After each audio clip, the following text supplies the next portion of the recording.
Sejam todos bem-vindos a mais um encontro do nosso grupo de estudos avançados do Novo Testamento, o grupo Gnosco, do Seminário Teológico Jonathan Edwards.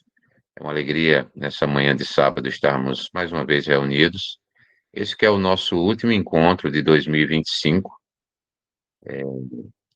Nossos encontros, eles ficam gravados no canal do YouTube do Seminário, então você pode encontrar lá muito material sobre temas mais recentes dos estudos bíblicos. E hoje o professor Atoniel Barbosa foi aqui aluno do nosso quadro e é também professor aqui do seminário, na pós-graduação, e recentemente gravou uma masterclass que vai ser utilizada em nosso mestrado também. O Otaniel, ele vai falar sobre análise do discurso como ferramenta para a interpretação bíblica. Então, isso é muito relevante para os estudos bíblicos, especialmente para aqueles que estão fazendo o nosso mestrado em Novo Testamento, tendo em vista que os estudos bíblicos se utilizam dessas ferramentas das ciências humanas, de uma forma mais geral, para estudar o texto bíblico. Então, nós temos aí o Toniel falando sobre isso hoje para nós. Vou passar a palavra para ele. Toniel, seja bem-vindo. Bom dia a todos. Obrigado mais uma vez aí ao Jair, ao seminário, pela oportunidade de estar compartilhando, né, com vocês. Tá aparecendo o slide direitinho aí? Tudo ok. Ok, tá. Então, hoje nós vamos falar sobre análise do discurso como uma ferramenta, né, que você pode estar utilizando. É algo que eu tenho pesquisado de algum tempo. Eu utilizei um pouco disso na minha dissertação do mestrado. O foco era maior em hermenêutica, né, mas eu utilizei também um pouco da análise do discurso, e desde então tenho aprofundado as minhas pesquisas nesse assunto, tenho buscado compreender melhor um pouco disso, e hoje nós vamos tentar introduzir vocês ao que seria isso, ou como que vocês podem estar utilizando isso na interpretação de vocês, na leitura bíblica. O esboço da nossa aula, nós vamos ter 4 partes. Primeiro, nós vamos ter um breve histórico do o porquê que a análise do discurso e a linguística que eu irei apresentar é um pouco diferente de outras gramáticas, né, de outras formas de interpretação. Vamos explicar a análise do discurso a partir das metas-funções da linguagem. Vamos dar um exemplo disso aplicado em Mateus 28. E, por último, nós vamos dar alguns exemplos de como que a análise do discurso pode ser utilizada nas pesquisas, né? Mostro algumas pesquisas que já foram feitas, que estão sendo feitas. Aí eu queria explicar por que eu coloquei algumas coisas em negrito, outras em maiúsculo e outros normal. Porque o histórico e o exemplo do final são mais introdutórios, né? São mais comentários, mais rápidos. Aquilo que é o nosso maior foco hoje é vocês compreenderem o que são as metas funções da linguagem e, em segundo lugar, aplicar isso em Mateus. Eu já falo isso porque, quando eu vou falar do histórico, eu vou comentar sobre algumas gramáticas, brevemente, para situá-las, né, dentro do seu contexto histórico, e não é objetivo fazer uma análise detalhada disso, até porque eu não consegui ler todas essas gramáticas que eu vou mencionar para vocês, mas eu quero colocar as diferenças que há entre elas e destacar alguns desses aspectos, das diferenças entre as gramáticas. Em primeiro lugar, que deve ficar muito claro, vamos começar com essa definição, que diz assim, ó, a análise do discurso busca entender como e em que condições um determinado texto foi produzido, por qual sujeito, com qual intenção e qual contexto ele vai fazer sentido. É através do discurso que o sujeito se constrói e se reconstrói constantemente, tendo em seu entorno transformado pela linguagem e a linguagem se modificando por influências dos fatores externos em um movimento circular em que o linguístico e o histórico são dependentes um do outro. Eu quero que fique bem claro que a nossa análise do discurso não é essa linha, né? Eu coloquei a bandeira da França aí no fundo, porque a análise do discurso que é mais comum de se ouvir nos estudos literários, aqui no Brasil, pelo que eu vejo, assim, né, mais senso comum isso, é uma análise do discurso francesa. E qual é a diferença? Essa análise do discurso, ela é mais ideológica, ela vai ser mais política, ela vai ver mais a questão de como que os discursos, eles são realizações de poder, de ideologias políticas, de como que o texto ajuda a construir essa identidade do sujeito. Então, assim, a nossa análise do discurso que nós estamos propondo não é de linha francesa, né? É uma outra escola mais funcionalista e não, assim, sociológica. A análise do discurso francesa, ela é um tanto quanto marxista. Então, o que nós vamos falar hoje sobre análise do discurso não é essa análise do discurso. No Brasil, essa linha é conhecida às vezes como análise crítica do discurso, né? Mas não é sobre isso o nosso tema, né? Aquilo que eu vou apresentar para vocês, não é esse tipo de análise, né? Mais ideológica que nós vamos meditar. Talvez alguns de vocês, que já conhecessem esse tema, pode ter, quando colocou o tema da aula, né, pensado que seria análise do discurso francesa, que é mais ideológica, mas não é isso que nós vamos conversar hoje. Então vamos lá. Como que a linguística ou os períodos, né, da história dos desenvolvimentos da gramática, eles se deram, né? O primeiro período ali, a gramática tradicional e o período comparativo histórico, são períodos que algumas pessoas vão chamar de pré-linguística, né?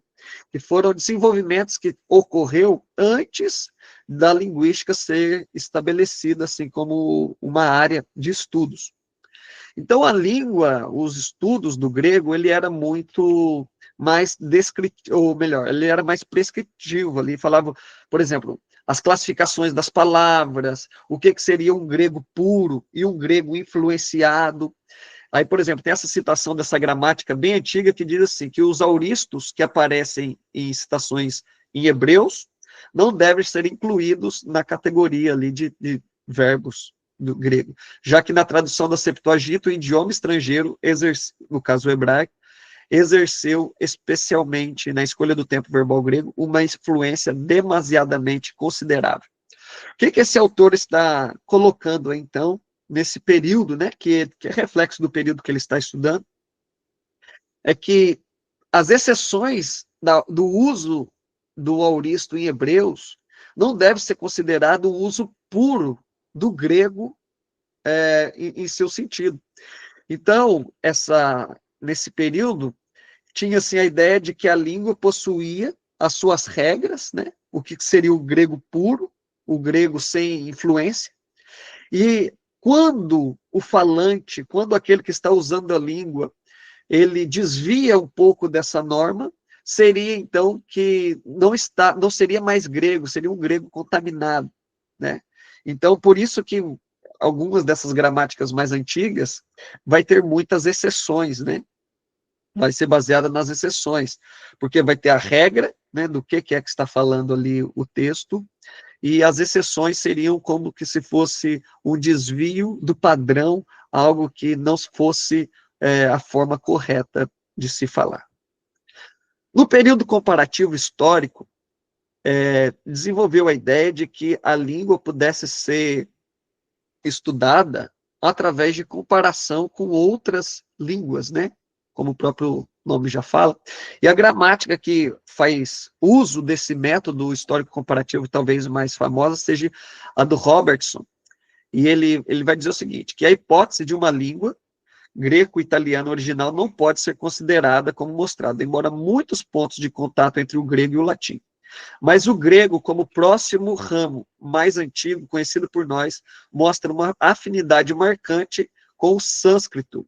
O uso constante do sânscrito deve ser feito por alguém que deseja entender o desenvolvimento histórico da língua grega.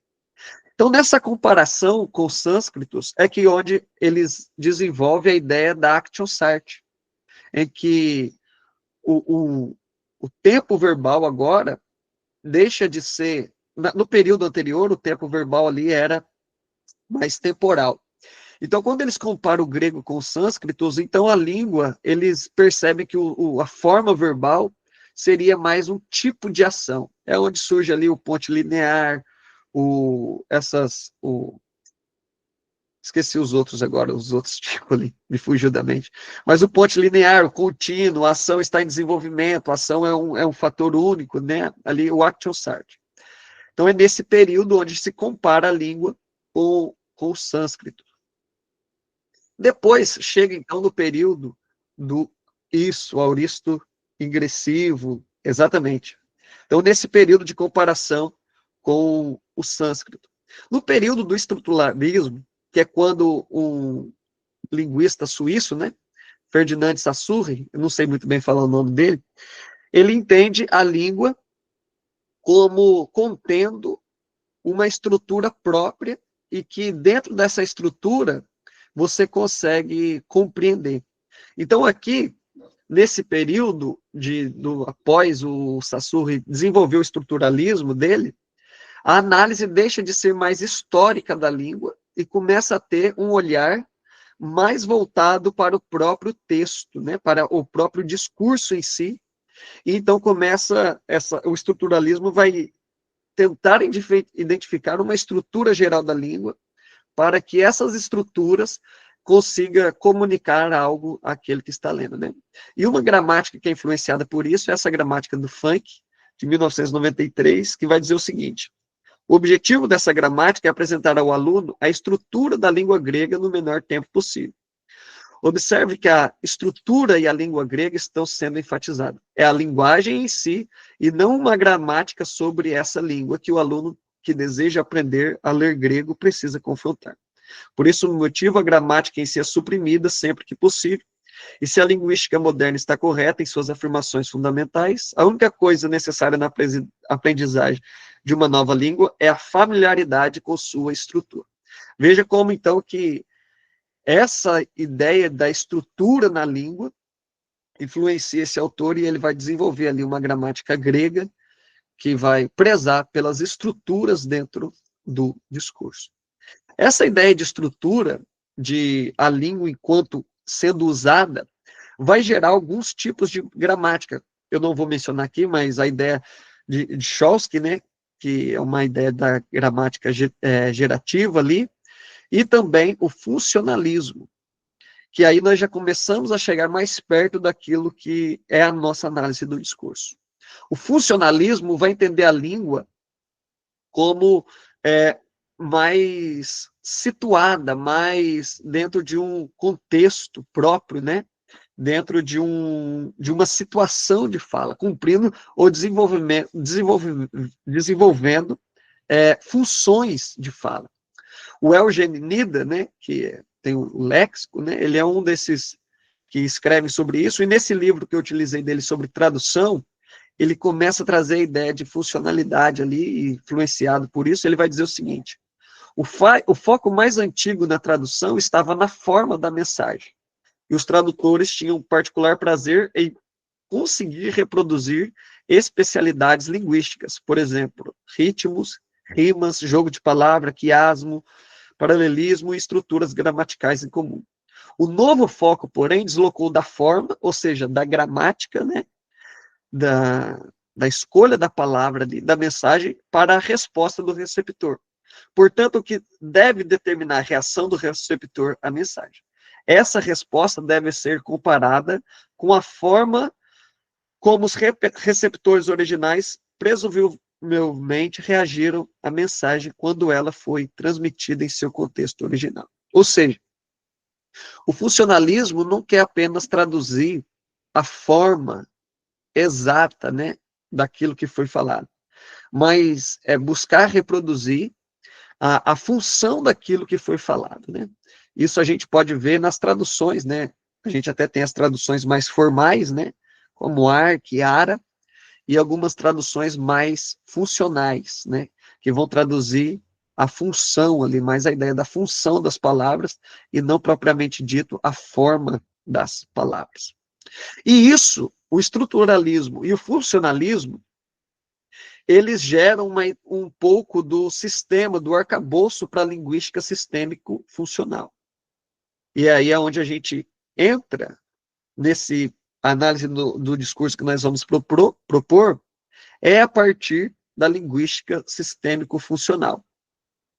Então, o Halliday e o Madsen, o Halliday é o principal escritor, né, teórico da linguística sistêmico-funcional, ele vai dizer o seguinte, que a linguagem é, em primeira instância, um recurso para fazer significado.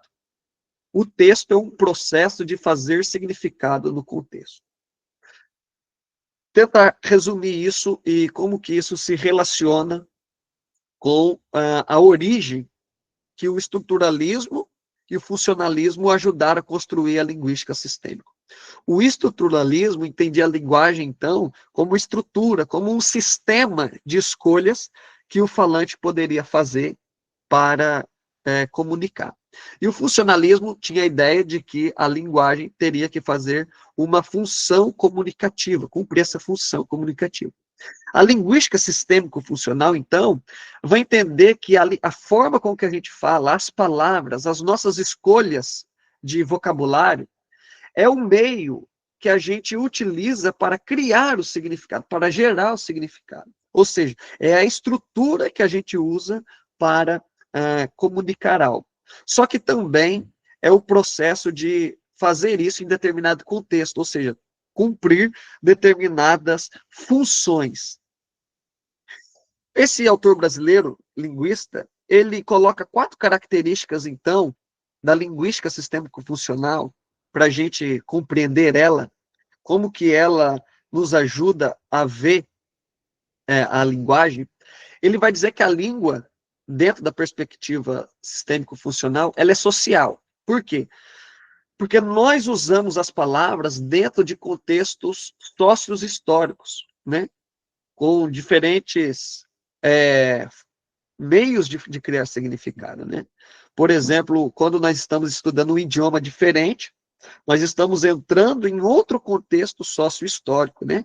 Quando nós olhamos para uma época diferente, há diferentes questões sociais. E a língua não pode ser desvinculada do seu aspecto social. Talvez esse seja um problema do estruturalismo, que é olhar apenas para o texto e para suas estruturas, desconectando muitas vezes do aspecto sócio-histórico, né? Histórico-cultural ali, né? Que está presente também no texto, né? Não pode desconsiderar isso. Outro fator que ele coloca, outra característica, é que a linguagem é semiótica, ou seja, o texto é uma representação de algo, né? São diferentes signos que são utilizados para a construção de sentidos no texto. E aí, então, esses signos, eles são compostos dentro de sistemas que aquele que vai falar, aquele que vai escrever, pode utilizar. Por exemplo, os verbos. Os verbos têm um sistema verbal, que são escolhas que alguém pode fazer para comunicar algum sentido, né? Alguém, falando do grego bíblico, o autor poderia usar o auristo, poderia usar o presente, poderia usar o perfeito, o mais que perfeito. Então, é um sistema de escolhas, né? O caso, né? Poderia ser indicativo, optativo, subjuntivo. Então, tudo isso são sistemas. Temos os sistemas de conjunção. Aliás, eu falei caso, mas era um modo, né? Mas tem o sistema de caso, né? Indicativo ali. Aliás, genitivo, nominativo. Tudo isso são sistemas que um autor pode fazer na hora de comunicar. Quando você fala alguma coisa, você está fazendo escolhas dentro desse sistema possível, né? E, por último, a linguagem, então, ela é funcional, porque ela desempenha funções específicas dentro da comunicação, dentro do sistema social.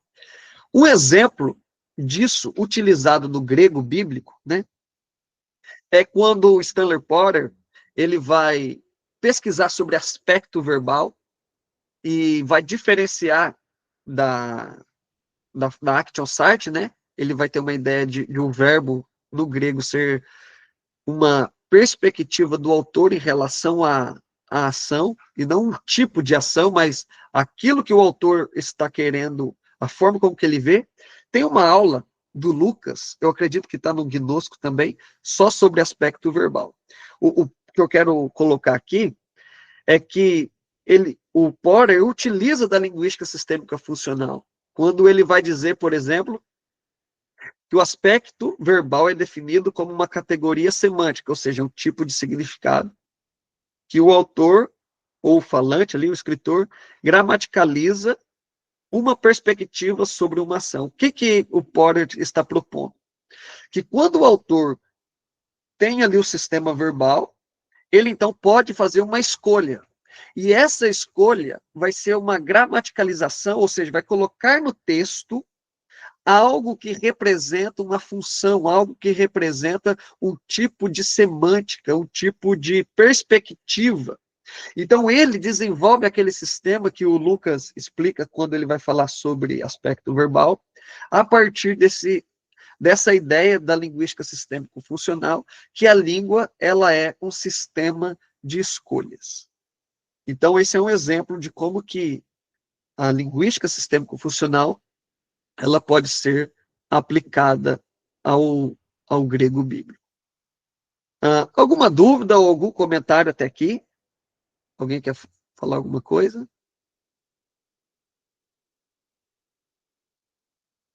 Tá tranquilo? Só vou tomar uma... Pode prosseguir, Asimov.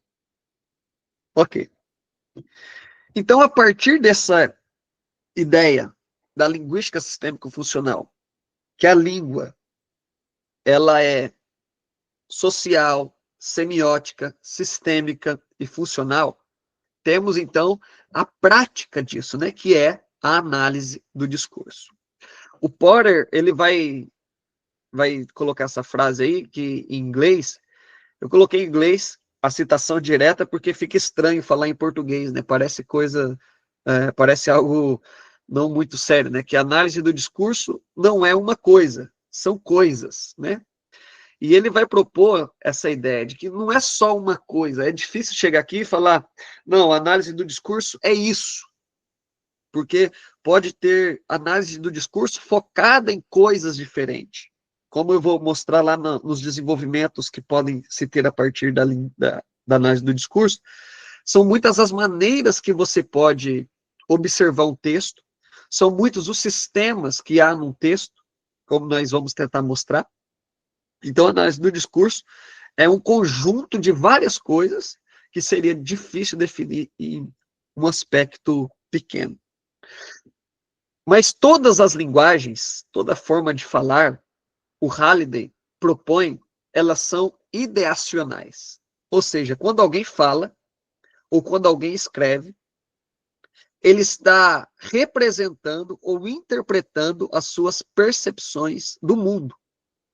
Quando os autores bíblicos escrevem, eles estão criando ali no texto uma representação da realidade. Todo texto, então, é uma representação da realidade. Isso tem muito a ver com a questão do signo, né, na linguística. A língua também é interpessoal ou social, ou seja, a linguagem, o texto ou a fala, ela sempre vai ter relações interpessoais. Todo mundo que escreve para alguém, né? Ainda que tenha ali um leitor implícito, pelo menos, né? Então, tem uma relação interpessoal. E a representação da realidade, somada às relações interpessoais e sociais, levam ao surgimento de uma metafunção textual. Ou seja, quando alguém representa o mundo e relaciona de forma interpessoal na escrita de um texto, ele precisa organizar esse texto. Esse texto precisa ter uma coesão, precisa ter uma organização, e aí então surge a questão da metafunção textual. Só para focar um pouco mais aqui, antes de ir para o próximo, os significados ideacionais de um texto são aquilo que ele está representando. Os significados interpessoais são aquilo que significa no sentido de o que o autor, o leitor, está fazendo em relação ao ouvinte, ao seu leitor. E isso é organizado em um texto, isso é colocado de forma com que os significados da realidade do mundo e interpessoais façam sentido. A linguística sistêmico-funcional e a análise do discurso, ela acontece através de realização. E qualquer artigo ou livro que você pegar sobre linguística sistêmico-funcional, análise do discurso, vai ter um gráfico semelhante a esse que eu estou mostrando aí para vocês. Aonde o contexto mais amplo é a cultura, e aquilo que é menor, aquilo que é mais singular, é a fonologia, a grafologia das coisas, né? O morfema menor ali que tem na língua. Então, cada coisa vai ser realizada através de outra. Por exemplo, o contexto da cultura, que é aquela camada mais ampla, onde tem as práticas sociais, as crenças, as convenções culturais, os gêneros textuais, né? Se é uma carta, se é um sermão, se é uma profecia, se é uma narrativa, tudo isso está na cultura. A nossa forma de falar está na cultura, a nossa forma de escrever está na cultura. Se você vai escrever, por exemplo, um artigo acadêmico, já tem lá as normas que você tem que seguir. Isso tudo é contexto cultural. Só que esse contexto cultural, ele aparece no texto, ele é realizado através do contexto da situação. Ou seja, aquilo que está na cultura é realizado através da situação. E o contexto da situação é a interpretação do texto conforme o que está acontecendo, que é o campo, quem está falando com quem, que é as relações interpessoais, e como a linguagem está sendo usada, que é o modo. E como que se cria esses significados de campo, de relação e de modo? Como que se chega a essa interpretação? É na semântica, que é onde o sentido ali é onde se tem os significados são construídos, né? O significado sobre a experiência é o significado ideacional, o significado sobre as relações é o interpessoal, e o significado sobre a organização é o textual.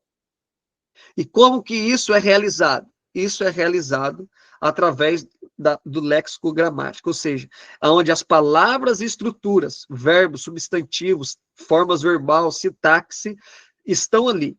Então, aqui a língua funciona como um sistema de escolhas gramaticais. Quando um autor escolhe um item lexical, de várias formas que ele poderia falar alguma coisa, ele escolhe falar dessa forma, isso realiza a semântica, o significado, que realiza ali o contexto da situação e que vai realizar algo do contexto cultural. E assim, tudo isso acontece simultaneamente, né? Um autor não faz primeiro o contexto da cultura, depois a situação, ou primeiro ele faz a representação e depois as relações. Tudo isso acontece simultaneamente. Sobre esse gráfico aqui, alguém quer alguma explicação a mais? Algo que não ficou claro? Fique à vontade. Tranquilo? Vamos prosseguir, então. Então, assim, esse gráfico eu vou mandar para vocês, é importante vocês compreenderem ele. Então, vamos entender melhor, então, como que isso acontece no texto em si, né? Como que aquilo que é cultural aparece no contexto da situação. Como que o que é cultural aparece no contexto da situação. Que é chamado também de registro, né? Por exemplo, o gênero carta está no contexto da cultura, certo? Está no contexto da cultura. Como que o gênero carta vai aparecer ali nas cartas paulinas? Quais são os itens que eu posso sinalizar que está presente nas cartas paulinas que representam que isso é uma carta? Ou nos debates, por exemplo, sobre os gêneros dos evangelhos, né? Que tem o debate se é biografia, que tipo de biografia que é, e esse gênero é geral, mas quais as escolhas linguísticas, quais as escolhas que Mateus, Marcos, Lucas e João fizeram, que os colocam dentro desse contexto, né? Alguns vão olhar mais a estrutura, vai ter várias formas, né? Mas a linguística iria olhar mais as escolhas, né, de sistemas, né, para essas análises.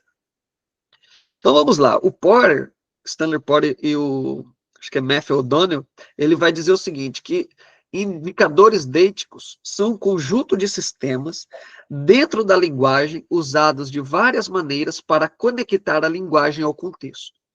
Em um texto, eles interpretam o contexto situacional, mas como elementos importantes dentro da linguagem, enquanto sistema, eles interpretam também o contexto cultural e assim situam a linguagem em relação ao que está fora do texto. Os indicadores deíticos é que vão fazer isso. Por exemplo, quando eu coloquei ali alguns tipos, né, que é tempo, espaço, pessoas ou relações sociais. Quando o texto fala de uma cidade, fala de uma época, quando o texto fala de uma pessoa que às vezes não está ali sendo explicada quem ela é no texto, quando o texto fala de relações como, por exemplo, de mestre e discípulo, relações de servo e senhor, são coisas que estão no contexto da cultura, que são comum para aquele que está escrevendo e para aquele que está recebendo, e que muitas vezes não é comum a nós.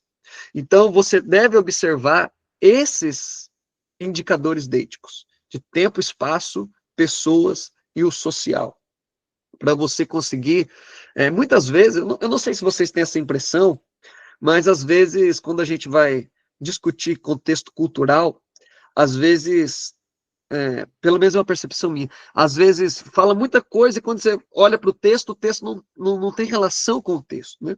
Então, nessa perspectiva, então, você vai olhar assim para fora, vai olhar para o contexto histórico, mas você vai olhar a partir daquilo que o texto está iniciando, a partir daquilo que o texto está apontando. Esses indicadores deíticos de contexto da cultura acontecem, e aí então realiza, lembra lá do gráfico, o contexto da situação aonde tem o registro, que é o modo, o campo e o teor. O modo é a organização do texto, como eu falei, né? É o como do texto, como que o texto está organizado, como que é a estrutura do texto, qual que é o papel, o status ali particular que é atribuído ao texto dentro da situação, como que é que ele está unido, o que faz esse texto ser um texto e não palavras aleatórias, né? O ponto a se observar é coesão do texto. A coesão e estrutura, né, que aparece no texto através de escolhas lexicais, escolhas gramaticais, escolhas lexicais são palavras, às vezes, de um mesmo domínio semântico, né? Tem trechos que vai utilizar várias palavras do mesmo domínio semântico, isso traz uma coesão para aquilo que está sendo falado. Escolhas gramaticais, quando há uma repetição de aspecto verbal, de modo, uma repetição de pessoa, uma repetição de voz, um referente que é falado ali. A coesão também é feita através de sistemas de conjunção. O tempo, espaço e narrativas é muito importante, né? Quando alguém muda de lugar, normalmente há ali uma quebra, né, de estrutura, há uma outra fase da narrativa. Então, isso são escolhas que o autor ele faz para manter um texto coeso. Quando você vai separar uma perícope, é importante você analisar esse modo do texto. O que está mantendo esse texto unido? Por que a perícope termina ali e não continua, né? Será que a conjunção, o que é um vocativo? Quais são as escolhas que o autor faz para manter essa estrutura e coesão? No modo do discurso, nós também temos o sistema de identificação. A identificação é um sistema onde o autor ele vai apresentar alguém ou alguma coisa que não seja uma pessoa, e esse alguém ele vai ser rastreado ao longo do texto. Por exemplo, quando fala Jesus foi em algum lugar, e depois começa a falar ele foi, e não repete mais o nome Jesus, mas vai rastrear Jesus, às vezes sem pronome, às vezes sem sem nominativo, apenas utilizando, às vezes, a forma verbal, uma voz, qual que é a voz, qual que é o tempo, a forma, o aspecto verbal que vai estar referindo a essa pessoa, né? Então, você tem que observar isso também para ver essa organização do texto. Como que algo ou alguém é rastreado no discurso, como que volta-se a falar desse alguém, quando que ele é introduzido novamente, se ele é introduzido de forma nominativa, se não é nominativa. Isso, na hora que eu for dar o exemplo, talvez fique um pouco mais claro. O campo do discurso, que é aquilo que está sendo representado, você observa algumas opções. Então, só deixa eu retornar. Vamos pegar aqui um modo. O autor organizou o texto. Então, quando você vai para a análise do campo, está organizado assim, é essa a estrutura, é esta a unidade, é isso que traz coesão. Então, o que está sendo representado? E aí você vai observar quem são os participantes, os processos e as circunstâncias, né? Os grupos adverbiais, preposicionais. Os processos, a linguística vai resumir eles em relacionais, existenciais, material, comportamental, mental ou verbal. Então, você vai pegar uma passagem e quando você vai analisar, você vai ver, quem são os participantes? Quais são os grupos verbais? Eles estão fazendo algo? Eles estão falando de um modo relacional? Eles estão fazendo alguma coisa? Eles estão se comportando? É algo que está no mental deles, que eles estão pensando, conhecendo? Qual que é o processo verbal? E em quais circunstâncias, né? Eles estão falando o quê? Eles estão dizendo, eles estão existindo onde? Eles estão fazendo o quê? E aí você vai conseguir representar aquilo que está sendo dito ali através do texto. O teor talvez seja aquilo que, pelo menos ao meu ver, é algo que seja muito importante, principalmente para aqueles que vão pregar, porque o teor se preocupa com a quem do texto, né? O teor está preocupado com os termos interpessoais, como a língua revela essas relações com o interlocutor, né?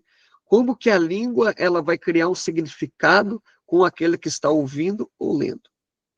Para a gente chegar nesse significado, um ponto importante que eu coloquei aqui é a questão de proeminência, né? O que é mais marcado no discurso? O que é mais proeminente? Se eu não me engano, também tem um artigo do Lucas Araújo, né? Que sobre aspecto verbal, ele vai trazer um trecho também sobre proeminência, mais no final ali. Se eu não me engano, não, eu tenho certeza que ele fala sobre isso. Então, o teor vai trazer essa noção de que como as relações são construídas e qual que é o papel que aquele que está falando é definido em relação ao interlocutor, ou seja, ele se aproxima, ele se identifica, ele se coloca como um superior, ele se coloca como um mestre, ele se coloca como um igual. Tudo isso acontece no teor e a proeminência vai destacar essas questões. Dentro do teor também tem os sistemas de negociação. Na linguística sistêmica funcional, vocês vão ver muitos dados desta maneira, onde tem as opções e você faz as escolhas das opções. O sistema de negociação é uma abordagem para descrever as interações do discurso.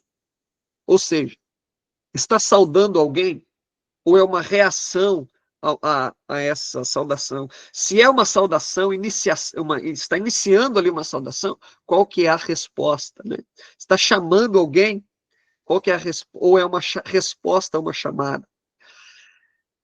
Nós vemos mais no sistema de negociação, nos textos bíblicos, muito sobre negociações, né? Que é quando há uma relação ali mais direta entre o escritor e o leitor, por exemplo, nas cartas. Está dando uma informação, né? Quando Paulo escreve, ele está dando uma informação, está declarando alguma coisa, ou ele está reagindo a alguma informação que foi dada. Normalmente, as declarações, elas são realizadas através do modo indicativo, né? Que está informando alguma coisa ali. Está solicitando alguma coisa, está pedindo alguma coisa. Bens e serviços. Normalmente tem uma ideia de oferecer alguma coisa à pessoa, ofertar alguma coisa à pessoa, ou rejeitar aquilo que a pessoa está dando, né? Rejeitar. E tem a questão de solicitar. O texto é um comando, é imperativo, é um subjuntivo, ou é uma reação a isso que está no texto. E aí é importante, porque quando você lê uma narrativa, normalmente é um autor dando a você apenas informações. Mas dentro da narrativa, você vai perceber que há relações de solicitar, de comandar, de dar oferta, de saudar. E isso, então, quando o autor te dá essa informação, você tem que ter uma reação a essa informação. Nas cartas, nós temos mais comandos mais diretos. Mas é importante você saber qual é o tipo de negociação, o que está tendo ali. O que o autor está querendo comunicar a você, o que ele está pedindo a você, ou ele está oferecendo algo a você. Dentro do teor também tem a teoria da avaliatividade. A avaliatividade é observar como um escritor, como alguém que está falando, ele se posiciona e como que ele avalia as coisas e as pessoas. Essa teoria da avaliatividade vai observar, por exemplo, o engajamento. O que é o engajamento? O texto ali é uma voz só que tem no texto, ou o autor abre espaço para outras vozes. Por exemplo, quando há uma citação em um texto, está abrindo ali um espaço, né? Não é monogloss, né? Mas é heterogloss. Então, de que maneira que isso está realizando ali no texto, né? Ou então, quando Paulo usa a diatribe, ele faz perguntas retóricas que está abrindo uma voz ali, abrindo, como se diz, o microfone, é claro que já restringindo ali as respostas, mas não é um texto monoglóssico. Então, vai analisar isso, você tem que observar, uma das questões é essa. A atitude vai se referir ao afeto. Quais são os tipos de afetos que tem no texto? É positivo, é negativo? Por exemplo, alegria. O texto fala de alegria, ou fala de riso, ou fala de choro. São tipos de afeto.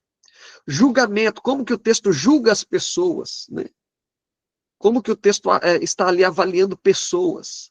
A apreciação é semelhante ao julgamento, mas fala de coisas ou eventos. Como que o texto avalia pessoas ou eventos. Gradação. O texto, ele traz uma força maior, ele intensifica a força ou ele suaviza. Por exemplo, eu vou dar um exemplo hipotético aqui.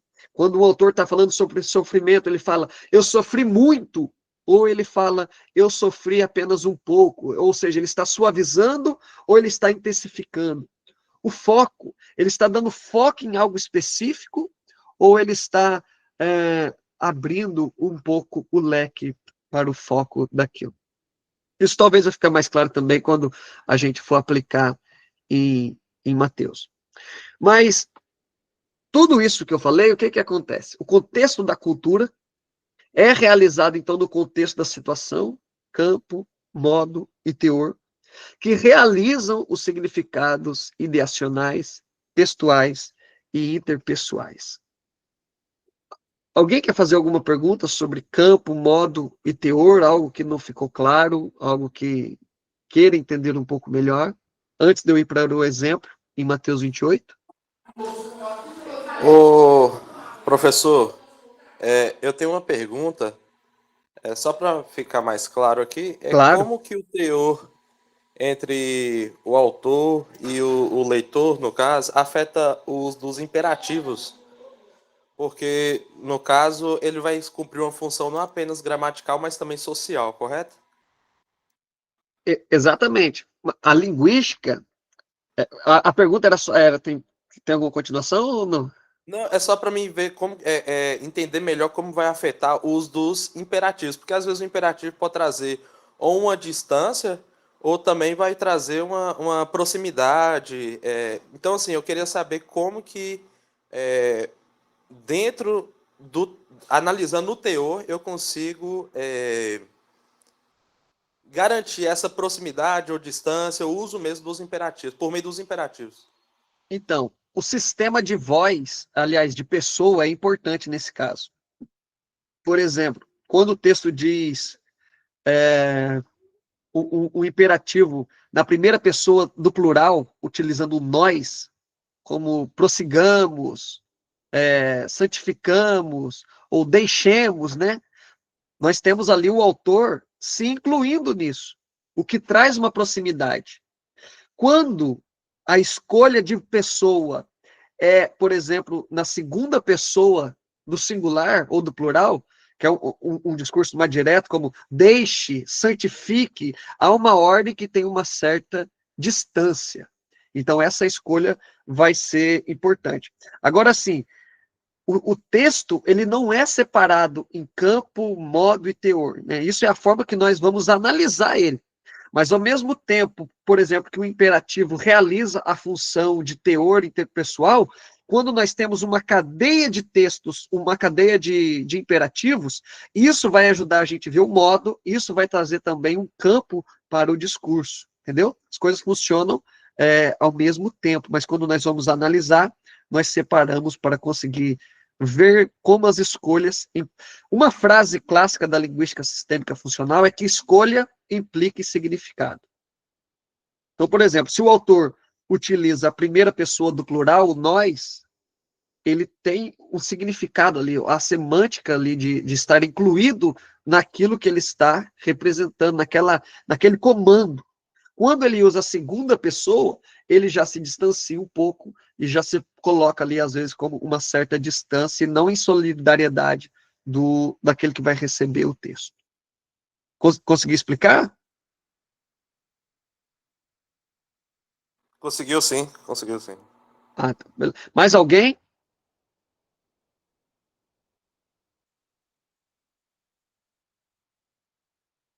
Tá certo. Então vamos prosseguir para o nosso exemplo agora, né? Então vamos lá. Se você quiser aí abrir o seu texto bíblico aí de Mateus 28, Não, eu posso interromper? Onde pode, é que pode. fica a polifonia nessa análise aí funcional?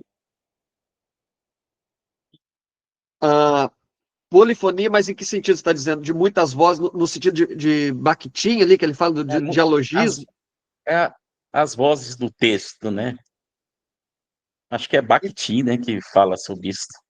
Então, essa ideia de vozes vai entrar se um texto abre a voz ou se ele restringe. Muito, isso daqui é um pouco parecido com o Bakhtin, que é a ideia do engajamento, né? Como que há outras vozes no texto, como que o texto convida outras vozes ou restringe, entra nessa ideia de avaliatividade aqui, do engajamento. Mas o teor, um pouco também, porque quando ele, dependendo do tipo de relação que ele se coloca em relação ao leitor, né, vai também colocar assim.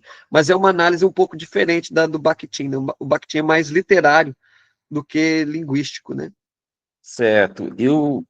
Essa análise também, ela aproveita muito Ferdinand de Saussure também. Ela não abandona o conceito dele também. Exato, né? A ideia de estrutura, de sistemas, né, linguísticos. A ideia é ver como que esses sistemas cumprem determinadas funções. E aí que é a função modo, campo e teor. Ok, obrigado. Nada. Mais alguém? Então vamos lá. Vamos exemplificar tudo isso, que talvez seja a hora que fique mais claro, em Mateus 28, tentar resumir como que esse texto nos ajuda a enxergar ali essa análise do discurso. Então, começando a análise, Eu gosto de começar pelo modo, mas não tem assim uma regra por onde começar. Alguns começam pelo campo, porque daí você já vai ver todas as atividades, mas começando pelo modo, a coesão. A coesão do texto é algo muito importante, né? Como que o texto se mantém unido? Quais são as escolhas gramaticais ou lexicais que há no texto e nos mostram que esse texto está unido?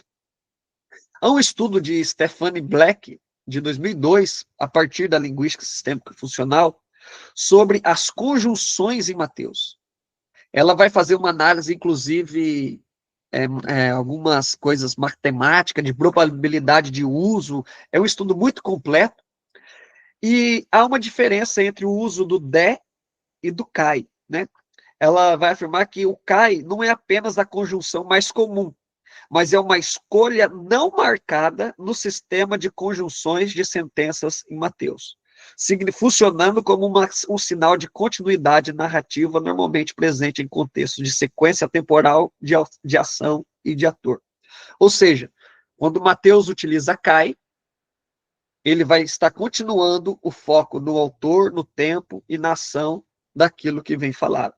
Quando ele usa de, há um sinal de descontinuidade ali, de médio nível, né? E ocorre com frequência a mudanças de personagens, de tempo, de ação. Então, quando Mateus usa de, serve para indicar alterações na progressão do discurso e pode aparecer junto com outras construções participais em frases mais periféricas que esclarecem o enredo da história. Vamos observar o uso de de aqui em Mateus 28. O primeiro, no versículo 1, tem então ali uma utilização de de que marca uma mudança do cenário e do tempo, que move da narrativa do guarda do túmulo em Mateus 27, 62 a 66, para o primeiro dia, ou seja, para outro tempo, após o sábado, introduzindo ali um novo episódio. O versículo 3 desloca o foco da ação das mulheres e do anjo para a descrição da aparência do anjo, configurando ali uma mudança de ator, de processo. O terceiro uso altera novamente o foco. No versículo 4, tem um outro uso de de, que rompe a sequência anterior e transfere o foco dos guardas para a fala do anjo às mulheres, ou seja, estava falando dos guardas, então agora está falando das mulheres. O quinto uso, no versículo 9, ele funciona como um sinal de descontinuidade, pois muda do foco da fala de Jesus para as respostas das mulheres que se aproximam, seguram seus pés e adoram a ele. Então, reorienta. É como se quando Mateus utilizasse de, ele está reorientando o leitor a olhar para outra coisa, para outro fato narrativo. No verso 11, nós temos um outro uso de de, é onde muda o foco agora para os guardas, apresentando ali um paralelo com a ida das mulheres, né? O sétimo uso no versículo 15, que é uma mudança de cena que passa do plano dos líderes religiosos para a execução. E o versículo 16 tem o último uso de de, que o foco passa de seus guardas para os discípulos na Galileia. Então, todos esses usos da conjunção de são umas mudanças, microtransições de foco de autor ou perspectiva, mas vocês podem perceber que esses usos mantêm ainda assim uma coesão global do relato ali. Se o de fosse traduzido como um então ou como um e, né, copulativo ali, não iria alterar a fluidez textual. Então, o emprego de de em Mateus 28 mostra a habilidade de Mateus de modular as informações, fazendo pequenas quebras de continuidade, mostrando ali uma mudança de foco naquilo que está sendo falado. Há algumas escolhas léxicas, né? Ele faz algumas escolhas léxicas que mantêm esse texto coeso. Do versículo 1 ao versículo 19, há uma série de escolhas lexicais que falam de movimento, né? As mulheres vão ao túmulo, o anjo desce, há uma ordem das mulheres irem aos discípulos, as mulheres indo, Jesus aparece para elas e manda elas irem aos discípulos, elas são enviadas aos discípulos, os fariseus ali, os guardas, eles vão aos sacerdotes, e eles são ordenados também a irem e falarem a mentira. Jesus vai até o monte ali, os discípulos vão até o lugar que Jesus designou, os discípulos são chamados a irem por todo mundo. Então, observe que do versículo 1 ao 19 tem muitas escolhas lexicais que falam de movimento. Há muitas falas também, né? Um domínio semântico ali do falar, do anunciar, do dizer, do contar. O anjo fala com a mulher, as mulheres respondem, aliás, o anjo responde elas, a ordem sendo falada, Jesus fala, os guardas falam, os discípulos são ordenados a ensinar, então eles são ensinados a guardar todas as coisas que Jesus ensinou. Então há muitas escolhas lexicais de fala em todo esse texto. Há escolhas lexicais também que falam de sentimentos, como medo no versículo 4, no versículo 5, no versículo 8, grande alegria no versículo 8, não temer no versículo 10, no versículo 17, alguns duvidaram, que também é algo que está no domínio semântico das emoções, da dúvida, né? Então veja que esse capítulo 28, quando nós analisamos o modo do discurso, eles estão ali de uma maneira unificada, né? Está unido o texto. Porque há as mesmas escolhas lexicais sendo feitas. E se você for observar outras perícopes, não vai continuar tendo as mesmas escolhas de movimento, fala e emoções. Pode ter alguma ou outra. Se nós observarmos os personagens, a mulher aparece no versículo 1, no versículo 5 duas vezes, no versículo 7 duas vezes, no versículo 9, no versículo 10, no versículo 11. Então, a história das mulheres vai até ali. Jesus já é um personagem central, que ele vai aparecer várias vezes, do versículo 1 até o versículo 20, às vezes falando, às vezes reagindo a uma fala, mas ele pode ser rastreado em todos esses versículos. No versículo 1, 5, 7, duas vezes, 9, duas vezes, 10, duas vezes, 13, duas vezes, 16, 17, 18, duas vezes, e no 20 também. Os guardas aparecem no 4, no 11, no 12, e ali no 15, de maneira mediada ali, né?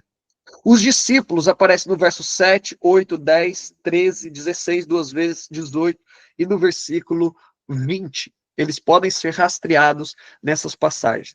O que mostra que essa passagem, ainda que ela tenha subunidades, é uma unidade coesa. E eu analisei alguns comentários, e você pode observar isso, que vão separar como a história das mulheres, a história dos guardas e Jesus e os discípulos. Qual que é o problema disso? Que muitas vezes eles não conectam uma história com a outra, né? E perde-se, então, a coesão do texto, porque quando você olha para essas escolhas de identificação de personagem, de conjunção, de escolhas lexicais, o texto está unido, o capítulo 28 todo. E nós podemos estruturar ele através da conjunção de e da semântica ali do movimento e das falas da seguinte maneira. Versículo 1 e 2, o movimento das mulheres e do anjo. No verso 3, tem o uso de de ali que muda o foco, porém continua em relação ao anjo.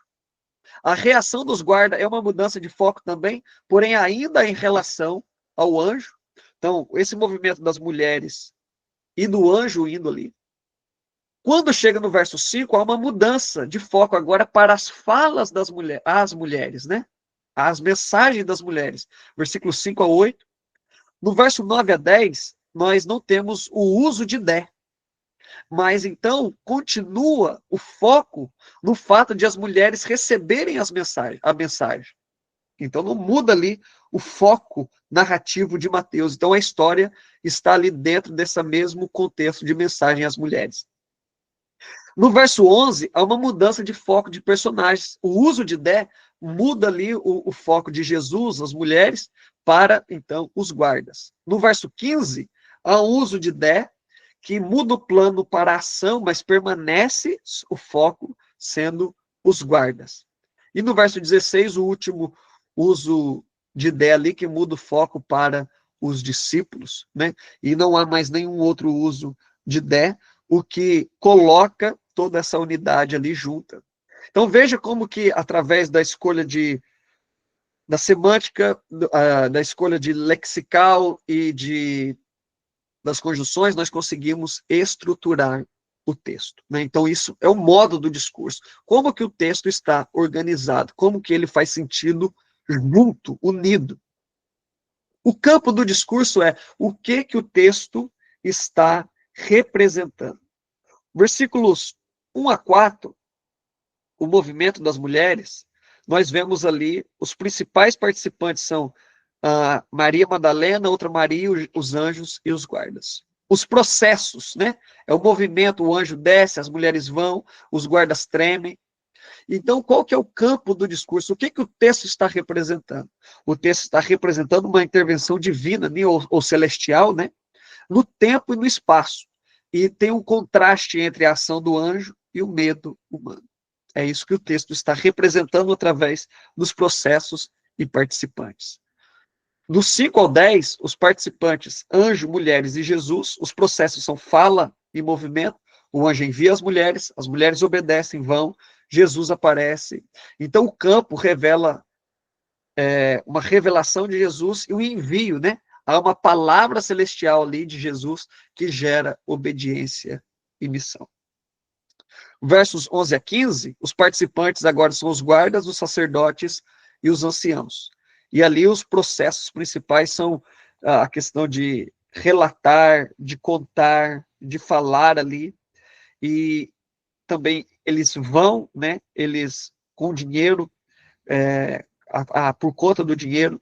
Então esse processo é uma espécie de contra-comunicação, ou seja, há uma comunicação na primeira sobre unidade, na segunda. A terceira é uma comunicação que traz um testemunho oposto ao testemunho que vem sendo dado. Mas veja que o campo vem, ele não está contando outras histórias, mas tudo isso está relacionado, essas subunidades estão relacionadas. E a última parte do texto representa ali pelos principais participantes, os discípulos de Jesus, um processo de movimento, Jesus fala, né? O ide, o fazer discípulo, o ensinar. É uma autoridade universal ali de Jesus que culmina nesse envio global e a presença de Jesus está sendo representada ali também através dos processos verbais. Então, essa análise do campo é você ver os participantes e o que eles estão fazendo. Indo agora para a parte talvez mais detalhada, que é a parte do teor do discurso, né? Como que nós podemos avaliar a avaliatividade? Primeiro, quais são os afetos nesse texto? No versículo 4, nós temos os soldados com medo, um afeto negativo, causado ali pela visão do anjo. Nos versículos 5 a 10, nós temos o afeto do medo, o sentimento de medo sendo censurado pelo anjo e por Jesus. No versículo 8, nós temos um misto de alegria e medo, o que gera uma tensão emocional entre as mulheres. E no versículo 17, nós temos que alguns duvidaram e outros adoraram. Ou seja, é evocado um afeto de confiança e uma possível falta dela.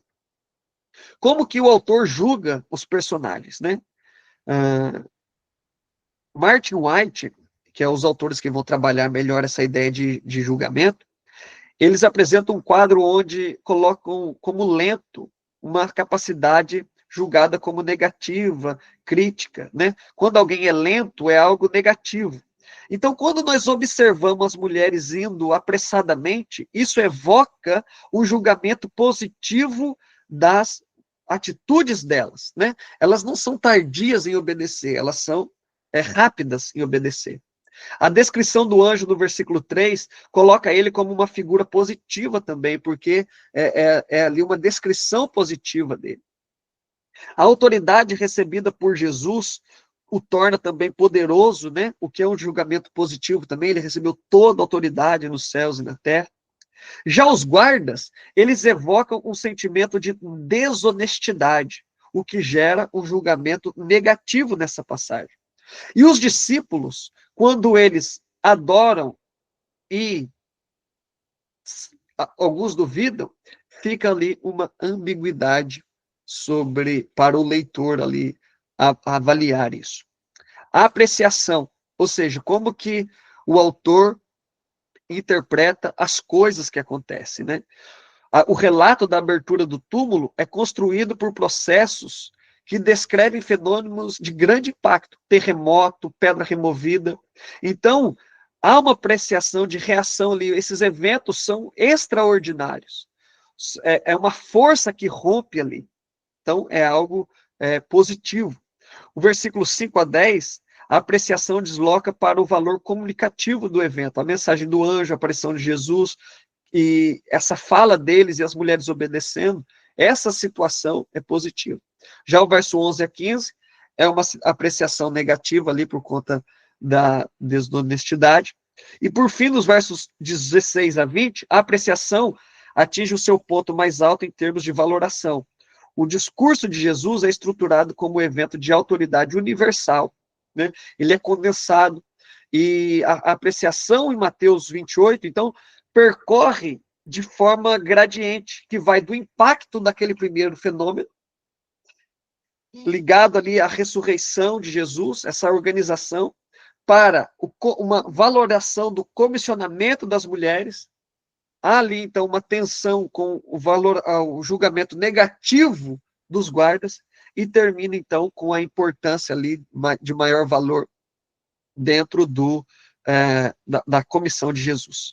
Qual que é o engajamento que há nessa passagem? Ou seja, como que as vozes aparecem nessa passagem? Então, o engajamento diz respeito a esse modo como o narrador lida com outras vozes e posições dentro do discurso. Em Mateus 28, o narrador adota uma voz mais monoglóssica, né? Ele apresenta os eventos da ressurreição com autoridade e certeza, sem recorrer a marcadores de dúvida, né? Sem conjectura, sem poder contestar. E essa postura, então, dá um caráter mais assertivo à narrativa. Contudo, essa forma dele contar não implica ausência de diálogo. Há um engajamento controlado, em que o narrador ele gerencia outras vozes para consolidar a sua própria perspectiva. As falas do anjo, as falas de Jesus, introduzem outras vozes autorizadas que reforçam a interpretação principal e legitimam o testemunho das mulheres. Em contrapartida, a voz dos guardas e dos líderes religiosos representa uma posição alternativa àquilo que ele está falando. Então, ele está reafirmando a verdade, mostrando o lado negativo, mostrando a mentira. Ele está abrindo a voz, ele está colocando os guardas para falar uma mentira, né? Algo que é contra o que ele está falando, para reafirmar o seu ponto. O resultado é um engajamento de outras vozes subordinadas, a presença de muitas vozes, mas todas elas são reguladas para reforçar a confiabilidade da autoridade narrativa da ressurreição. Como que o autor trata a gradação, ou seja, como que ele intensifica ou suaviza as coisas nessa passagem? A gradação, como Martin White vão falar, diz respeito aos recursos linguísticos que falam da intensidade ou alcance dos significados. Em Mateus 28, a gradação aparece na intensificação ou força em alguns pontos. Por exemplo, a expressão grande terremoto é uma intensificação daquilo.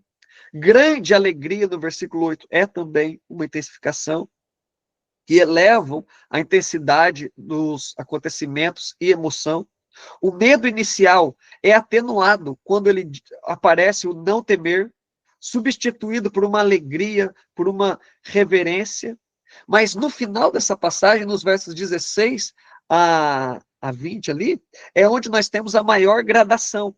É onde Jesus recebe toda a autoridade, ele manda fazer discípulo de todas as nações, ensinar todas as coisas, e ele estará todos os dias. Então, esse todas traz uma intensificação para o discurso.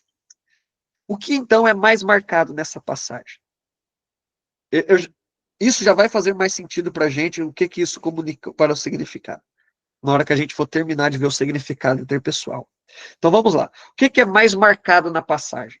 Segundo Stephanie Black, a preposição tote, a conjunção, melhor, tote, é um sinal de continuidade marcada. Ou seja, quando aparece essa conjunção em Mateus, ela é uma escolha que Mateus faz para dar uma continuidade, conforme o Kai dá continuidade, porém uma forma mais marcada. E sempre que aparece Kai, normalmente está aparecendo ali alguma escolha mais marcada, algo que o autor quer destacar dentro do Evangelho de Mateus. No versículo 10, nós temos ali um tote, que é para a fala de Jesus comissionando as mulheres. Uma outra forma de ver o que é mais marcado na passagem é a questão do aspecto verbal. Resumindo apenas o aspecto verbal, na narrativa, o auristo serve como pano de fundo ou espinha dorsal. O imperfeito e o perfeito preenchem as informações mais importantes ali desse discurso. E o perfeito e o mais que perfeito trazem as informações de modo mais destacado. Os modos do discurso podem ser do mais marcado optativo, indo para o menos marcado subjuntivo, imperativo, e o menos marcado é o indicativo. A gente poderia falar de voz, de outros pontos, mas não é necessário aqui. O Lucas Araújo tem um artigo que vai trabalhar essa ideia. Então, nós podemos separar o texto em planos do discurso. Como que o discurso acontece? O que é mais marcado? O que é o plano de fundo? Nós podemos ver, então, que do versículo 1 a 5, nós temos informações de fundo, menos marcadas.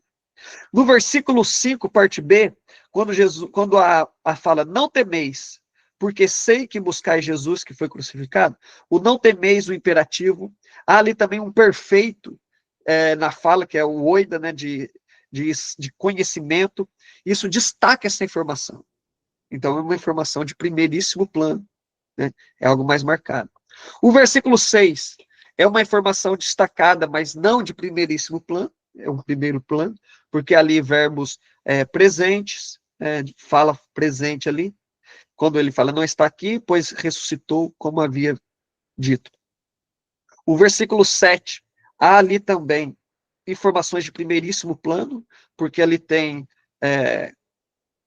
imperativos, né? Ide depressa, dizei aos discípulos, ele vai diante de vós, vocês lá vão ver o que eu vos tenho dito.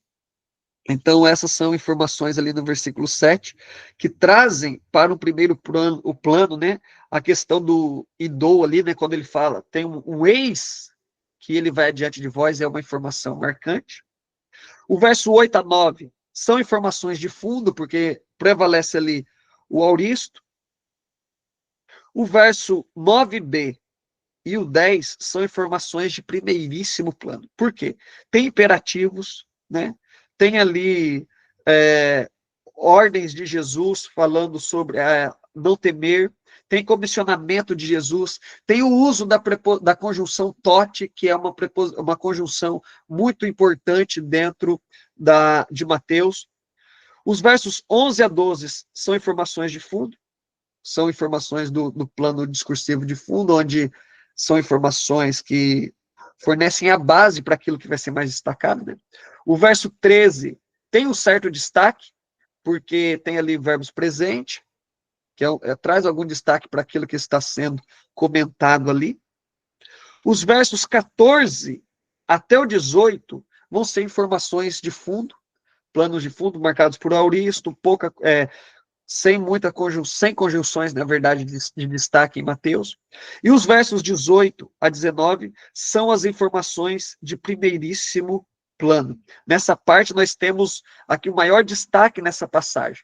A Cynthia Westphal, ela vai dizer que quando uma passagem contém concentração de participantes, isso é proeminente.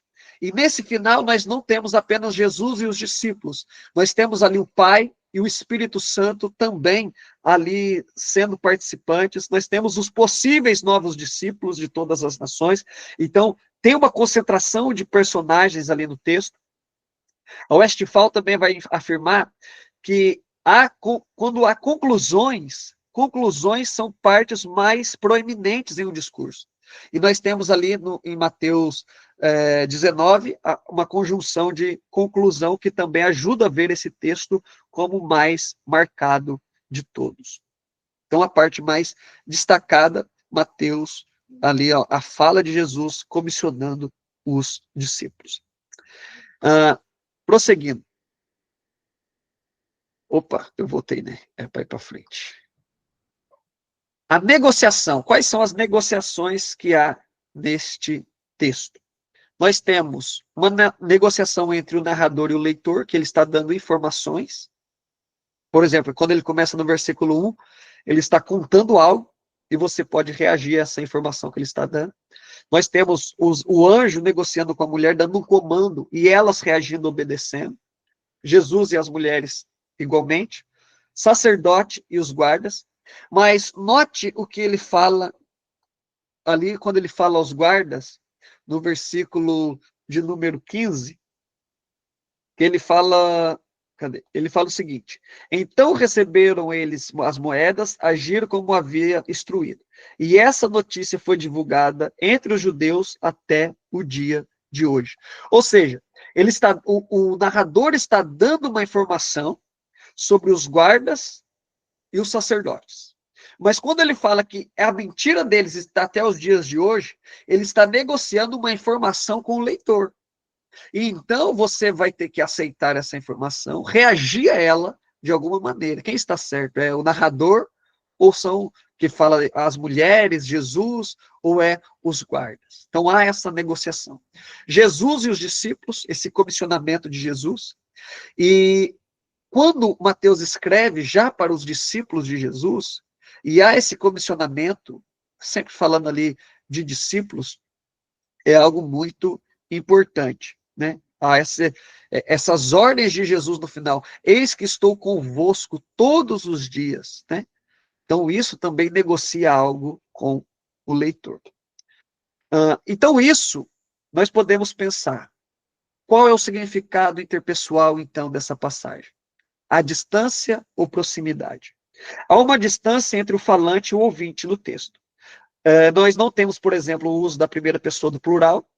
Os discursos têm um tom de distanciamento do ouvinte, né?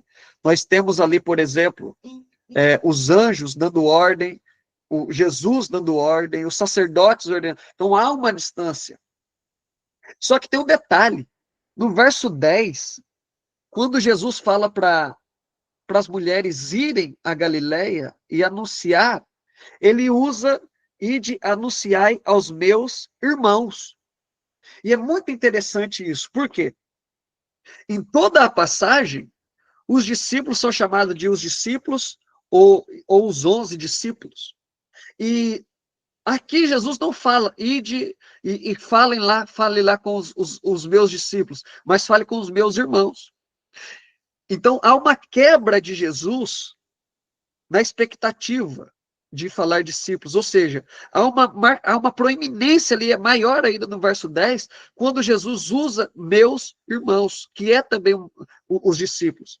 No entanto, que tem uma variante textual que utiliza nesse texto, se você utilizar a NA 28, você vai ver que tem uma variante textual que tira meus irmãos e coloca meus discípulos, para provavelmente o copista ali querendo trazer mais coesão para o texto, né? Trazer uma leitura mais simples para o texto, mas é mais atestada a leitura de meus irmãos. Ou seja, há uma proximidade quando Jesus dá a ordem para a mulher.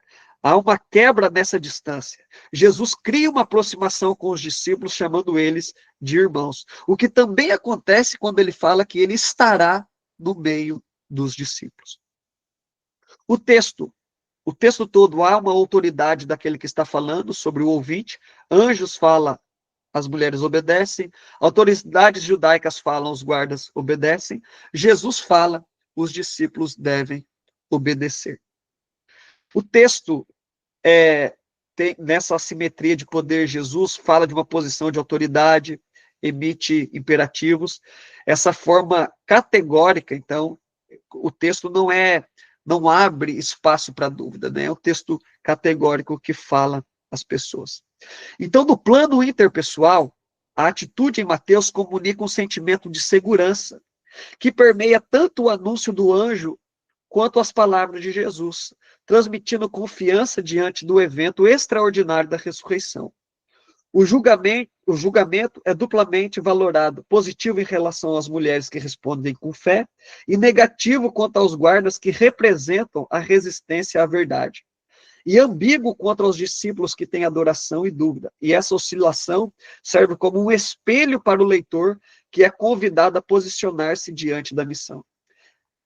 O engajamento mantém esse tom monoglóssico, restringindo a entrada de vozes antagônicas e reforçando a confiabilidade da narrativa, típica de um discurso de autoridade e fé. A gradação atua na intensificação do encorajamento, não temais, né? Conduzindo o leitor à superação do medo e à confiança na presença do Jesus ressuscitado entre eles. Por fim, a proeminência desse texto cai sobre os discursos de envio, que concentram a missão, a mensagem e a segurança prometida. Tanto o anjo quanto Jesus comissionam as mulheres e os discípulos a falar e anunciar. O versículo 10 constitui o pico discursivo, pois ele condensa múltiplos elementos de proeminência. Eles reforçam a ordem do anjo, aproxima os discípulos de Jesus através da expressão meus irmãos e antecipa o modelo do próximo comissionamento.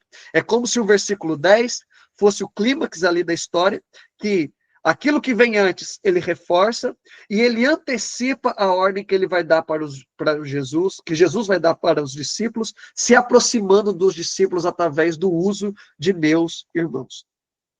Então, a análise de Mateus 28 nos mostra que Mateus 28 não reúne 3 histórias, mas há uma só história coerente que conduz o leitor pela experiência do medo, da fé e da confiança, que comunicam uma segurança, né? Essas ordens de não temer comunicam segurança, atitudes positivas. Então, a análise do discurso revela que o evangelista estruturou tudo isso, essa proeminência, essa gradação, intensificando o chamado à confiança. A unidade de Mateus se manifesta não apenas, de Mateus 28, não apenas na sequência dos eventos, mas na forma como o discurso orienta a resposta do leitor.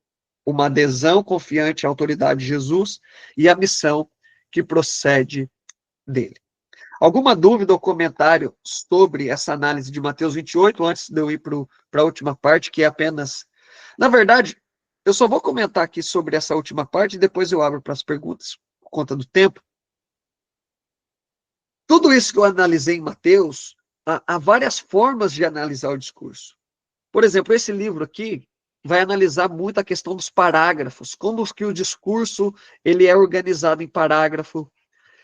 Esse livro da Cynthia Westphal vai analisar o discurso como um todo, modo, campo e teor. Esse daqui também, que é um comentário. Esse livro aqui vai analisar em Atos dos Apóstolos a questão da transitividade, ou seja, quem faz o que a quem. Só um exemplo desse livro, ele vai mostrar que em Atos 2, Jesus é sempre aquele passivo, né? Exceto um caso, que eu já vou explicar. Mas em todos os casos, Jesus é morto pelos judeus, é ressuscitado por Deus, Jesus é assassinado pelos judeus, Deus o ressuscitou, mas o único verbo que Jesus é ativo é e ele derramou isto que vedes e ouvides. Ou seja, traz um pico discursivo ali nesta quebra. Tem esse livro da Stephanie Black, que eu comentei alguma coisa, que é sobre as conjunções no Evangelho de Mateus. Esse, não dá de ver ali, mas é uma dissertação de doutorado, orientando do Stanley Porter, que ele faz uma análise apenas do sistema de avaliatividade em 1 Coríntios 1 a 4. Então, você pode analisar um texto, escrever um artigo, ou pesquisar apenas sobre o campo do discurso, apenas sobre as conjunções, que é o modo. Então, há várias áreas que você pode desenvolver a pesquisa. Eu vou mandar para vocês depois a bibliografia que eu usei nessa aula, e agora eu abro aí para para as perguntas ou apontamentos, comentários.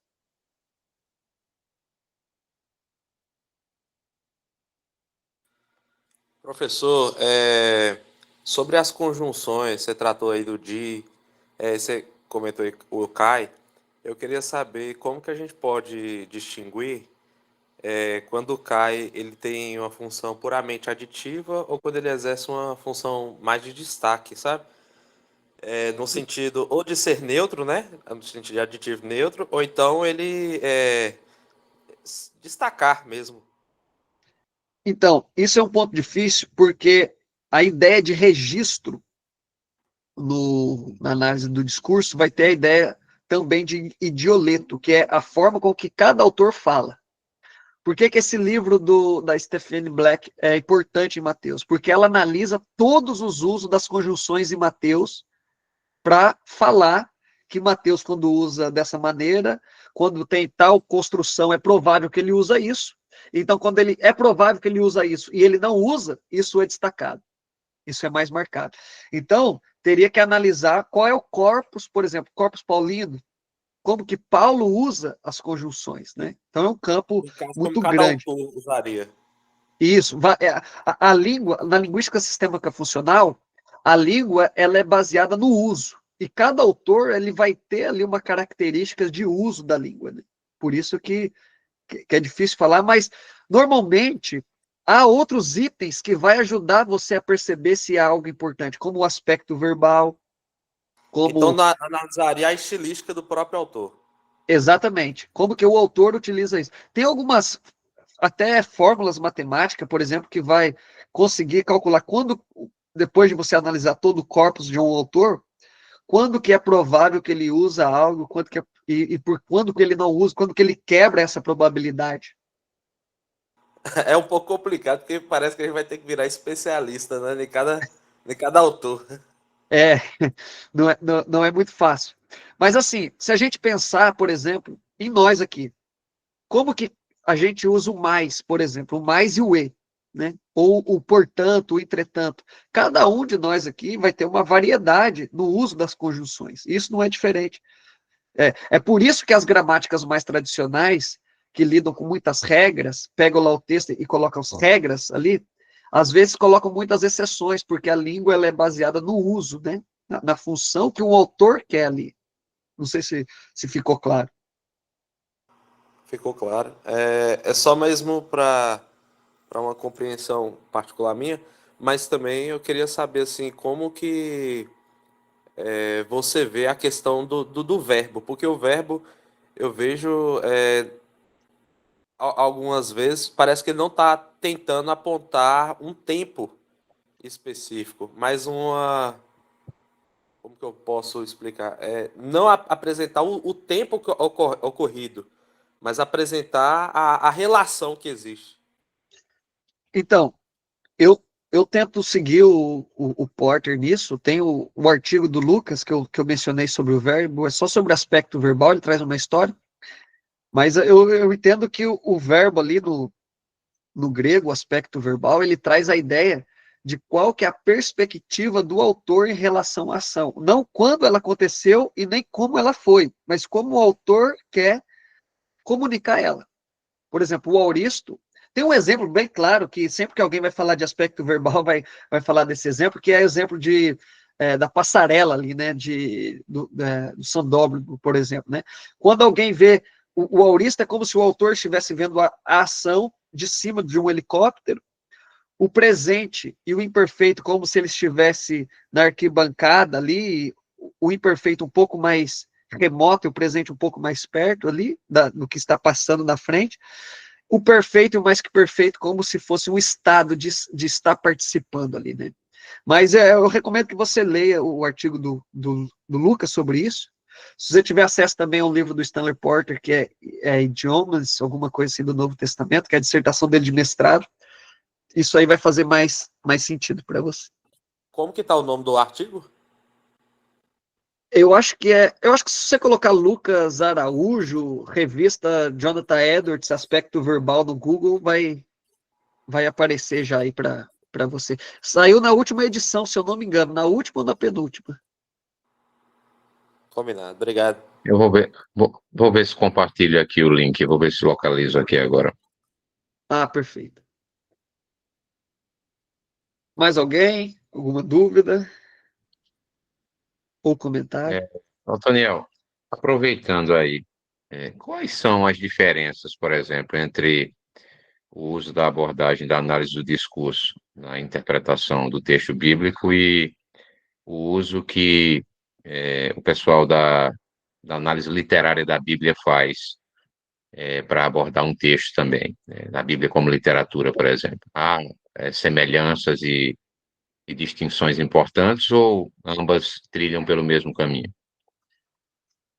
Então, eu não sei se o senhor foi um dos examinadores da minha banca, eu vou usar a minha banca como exemplo, porque eles notaram uma falha metodológica minha, que ainda bem que não foi tão grave, mas eu proponho uma análise mais, uma hermenêutica mais literária do texto, né, mais a resposta do leitor, e eu lido com a ideia do contexto histórico ali, né, não sei se o senhor se lembra, né, foi um comentário recorrente, assim. Então, acho que uma principal diferença é que a análise literária, muitas vezes, ela desconecta do contexto histórico. Talvez essa seja uma primeira diferença, né? Vai analisar apenas o texto, né? E o contexto não é levado muito em conta. Já na análise do discurso, entende que a língua ela é realizada dentro do contexto da cultura. Então, a língua vai apontar para coisas fora do texto. A análise literária, vamos colocar a crítica retórica, eu acredito que está dentro da análise literária, né? A crítica retórica vai pegar lá as categorias de introdução, exórdio, proêmio, preposição, narrativo, e vai colocar, por exemplo, as cartas de Paulo dentro desse gênero literário, né? E ver como que isso funciona. A análise do discurso, ela pode até ser colaborar com isso, que vai mostrar quais são as escolhas linguísticas que fazem Paulo estar fazendo isso. Por exemplo, lá em 1 Coríntios, aliás, 2 Coríntios 7, se eu não me engano, deixa eu só abrir aqui o texto. Então não é apenas o autor, mas também os ouvintes originais. Eles são importantes, né? Porque, por exemplo, às vezes há menção no texto, que é o que eu falei sobre indicadores deíticos, né? Por exemplo, quando fala Jerusalém, quando fala. Pronto. Quando o autor fala Jerusalém, a análise literária muitas vezes vai analisar isso como um cenário da história, né? Apenas da história. Mas a análise do discurso também preocupa com o cenário que está por trás do texto. Agora, o exemplo que eu queria dar, deixa eu ver se é. 2 Coríntios 7, Paulo ele vai recontar a história dele, o que aconteceu com ele. E aí, por exemplo, o Ben Uterito, ele vai falar que ali é um narrativo, né? Um narrativo, que Paulo está recontando a história. E encaixa de algumas maneiras para reforçar o seu argumento. O narrativo serviria, segundo ali a retórica clássica, para reforçar um argumento recontando a história. Né? Como se estivesse contando a história da perspectiva dele, do autor. A análise do discurso vai, então, perguntar quais são as escolhas que tem nessa narrativa que comunicam ao autor, ao leitor, alguma coisa. Então, assim, a crítica literária muitas vezes está preocupada com a estrutura do texto, o cenário literário.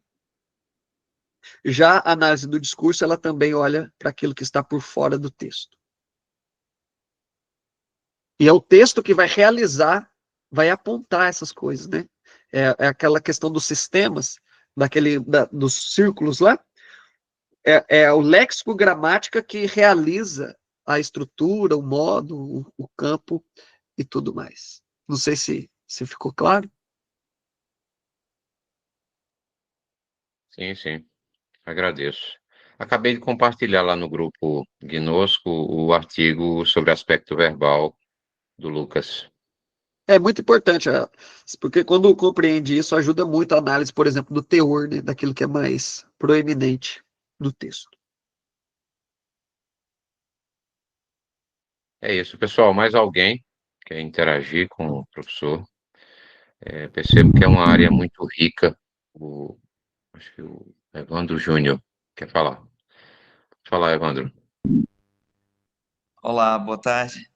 Eu tenho uma pergunta, assim, por exemplo, como a análise do discurso nessa abordagem sistêmico-funcional, né, não francesa, como é que ela pode se aliar, como, por exemplo, aquela abordagem também discursiva do Steve Rank, que é um crítico do aspecto verbal. Entretanto, ele se utiliza também de uma abordagem discursiva na gramática dele, se as duas coisas em algum nível podem ser utilizadas. Essa é a minha primeira pergunta. E a segunda pergunta, agora relacionado aos elementos deíticos. Se o acídeton, dentro da teoria do aspecto verbal, pode ser utilizado também como andeixis ou não. Pronto, essa é a minha questão. Vou começar pela segunda. O accenditon, quando não há, né, a ausência ali, por exemplo, de conjunção, né, isso também é importante na análise do discurso, porque isso pode estar referindo ali a alguma marcação, algum destaque. Por exemplo, esse livro de análise das conjunções em Mateus analisa em quais passagens Mateus não utiliza a conjunção, por exemplo, e como que isso pode ser uma forma dele de dar uma ênfase naquilo. Se, por exemplo, eu vou dar um exemplo que não é esse o caso, mas é hipotético para ficar claro. Sempre que Mateus vai usar ali, por exemplo, um verbo de fala, ele coloca o cai, né? Só um exemplo. Em algum caso lá, não tem o cai. Então, e só tem ali o verbo de fala, não tem uma conjunção, o texto segue ali sem conjunção, é um acêdito, né? Então, isso é uma forma de destaque. Então, é importante também analisar isso. Como que, por exemplo, você pega uma estrutura de uma perícope, e em toda perícope tem ali algo que está fazendo referência identificando um personagem, ou com pronome, ou com nomes. E, de repente, aparece um verbo, especialmente se for um verbo perfeito, ou um verbo mais que perfeito, que são mais marcados, sem a identificação desse personagem, um accident ali de referência. Então, isso também vai ser destacado naquela perícope. Então, é importante olhar também quando não há ou uma conjunção, ou quando não há um referente, e isso vai ajudar você a perceber. Porque a linguística sistêmica funcional, ela vai dizer o seguinte, que escolha implica significado. Então, se alguém escolheu falar uma coisa de uma certa maneira, isso implica em alguma coisa, não é assim ao acaso, né? Não é por um acaso. Se ele falou daquele jeito, é porque isso implica em orientar o leitor a observar alguma coisa. Não sei se era mais ou menos isso a pergunta. Segunda? Sim, é por aí, mas assim, indicaria basicamente o quê? Por exemplo, o Kai, ele tem a ideia de mais continuidade, né? Diferente do Dé, que é mais descontinuidade. Pronto. O acídeton apontaria para o quê? Iria marcar o quê, por exemplo? Provavelmente uma continuidade mais marcada do que o Kai. Mais marcado? Mais marcada. Dependendo do autor, né? Porque, por exemplo, dependendo da perícope, se o Kai ele está trazendo uma continuidade de um texto e de repente não tem ali, eu acredito que seja ali mais marcado do que o Kai. Agora, quanto à outra pergunta, eu não conheço o autor que o senhor mencionou. Eu não sei qual que é a crítica que ele faz, mas o que eu posso falar é que a análise do discurso, por exemplo, essa maneira com que eu falei aqui, pode ter algumas variações de como as pessoas interpretam. Até o Porter, né, quando eu começo falando que não é uma coisa, né, a análise do discurso não é uma coisa específica, né? Então, pode ter alguém que utilize da análise do discurso sem utilizar, por exemplo, da teoria do aspecto verbal do Porter. Porque não é uma correlação, né? Eu utilizo por preferência pessoal, mas não é porque a análise do discurso é uma análise da linguagem, né? Então, assim, você pode, depende como você interpreta a linguagem, como você interpreta ali a léxico gramatical, as normas daquela língua.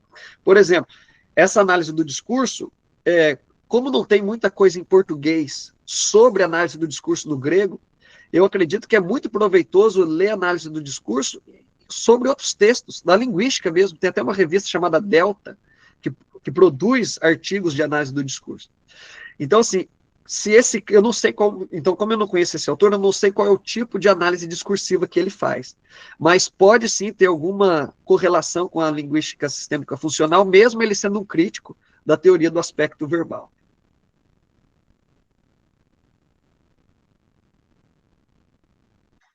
Ele defende a CIO. Eu não conheço. É mais aquela gramática discursiva para tradução.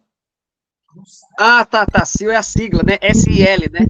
Steve Levinson, ele trabalha muito com substantivos e tal, na gramática discursiva, mas rejeita a teoria do aspecto verbal, por exemplo. Tem bastante coisas parecidas. Por exemplo, a ideia de identificação de participante. O Steve Levinson vai ter um livro dele sobre tradução, que é muito bom, por sinal, que quando ele faz a identificação de participantes ali, pode usar isso numa análise do discurso.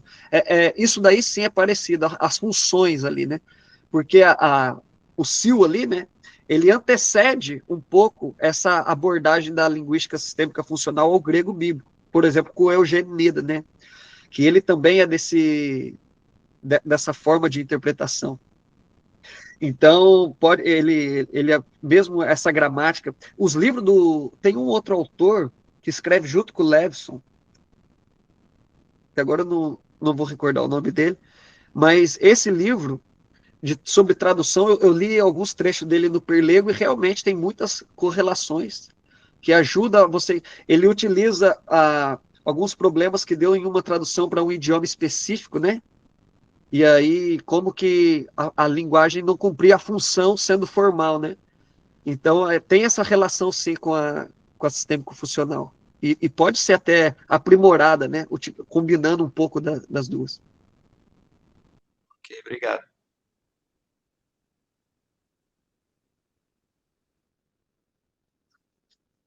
Já vimos que é uma discussão muito rica. Aí essas referências citadas aí podem ajudar aqueles que se interessam em começar a estudar esse método, a aplicação dele para os estudos bíblicos. Quero agradecer aí a presença de todos vocês, a disponibilidade também do professor Toniel, ter nos dado essa aula de hoje, pedir que ele compartilhe comigo esse material para que eu possa também compartilhar com vocês nos grupos. E é isso. Nos encontramos em breve, se Deus quiser, no próximo ano, com os nossos encontros. Toniel. Só um último comentário, né? Agradecendo a todo mundo aí que ficou, que se a bibliografia que vai ter ali tem algumas coisas em português que é de outra área, da área da linguística em si. Eu acho que pode ser útil. E só uma questão, Evandro, que quando eu tive uma aula contigo na pós sobre teologia paulina, uma aula sobre Romanos, sobre o tema de Romanos ser o evangelho, né? E aquilo foi uma aula muito boa e eu fico até feliz aí de você tá aí assistindo hoje aí. Fico muito honrado por isso. Muito obrigado e obrigado a todos os demais. Obrigado, professor. Perfeito, bem lembrado. O professor Evandro Júnior, que está fazendo esse mestrado em Novo Testamento conosco, é também professor da nossa pós-graduação lá em Novo Testamento. Então, ele gravou lá um módulo sobre a teologia paulina. É isso, pessoal. Bom sábado para vocês aí. Se Deus quiser, a gente se encontra em breve. Eu vou encerrar a gravação e disponibilizá-la na próxima semana para todos no YouTube. Até breve.